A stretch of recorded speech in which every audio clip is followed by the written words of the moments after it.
I want to tell you about a friend of mine whose name was Stang Orth.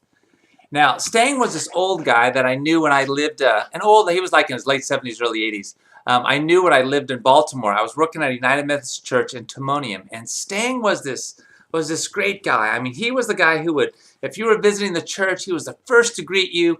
He'd go to your home if you had visited a church. He wanted to follow up with everybody. If you were in the hospital, he would go to the hospital. In fact, he even got like this little name tag made up that had, Staying Orth, pastoral visitor, because he had a suit and tie on, so he looked like a pastor, so he could go into the ICU without questions being asked. He would just say he's a pastoral visitor.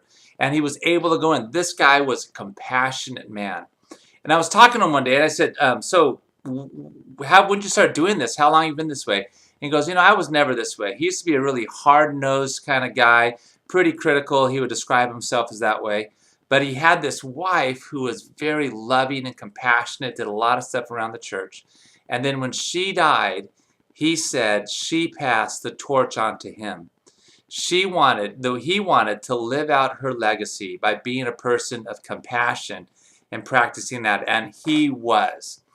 Now, this was about 15, 17 years ago when I was still in Baltimore. Stang was on his deathbed. He was dying, and he knew he was going to die, and I went to visit him 2 days before he died. I had my daughter with me, who was a year and a half, and I was talking to Stang, and Stang said, "Tom, I'm ready to go.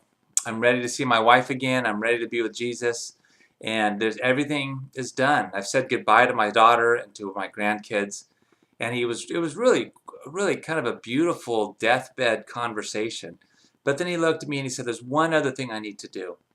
And he said, "You see there on the counter was his little pastoral visitor's name tag." And he said, "I want to take that." And he looked at my daughter and he said, "I want you to pass it on to her. Could you pin it on her?" So I pinned this name tag on my daughter, whose name is Faith.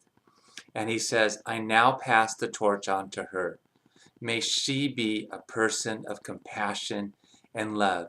And this guy on his deathbed literally blessed my 1.5-year-old daughter so that she might live out this legacy of compassion. And I was just blown away by this guy because he's on his deathbed and he's thinking about other people. That kind of courage, that kind of living inspires me to be a person of compassion.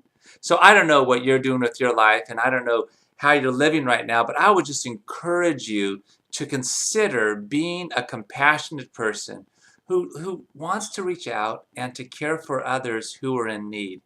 Let's be people so that maybe when our lives are over, when people look at who we are, they will see us and they'll say they're the ones who practiced the love of God, not just in word, but in deed, and all they did. All right, I hope you're having a great week, and I'll talk to you soon.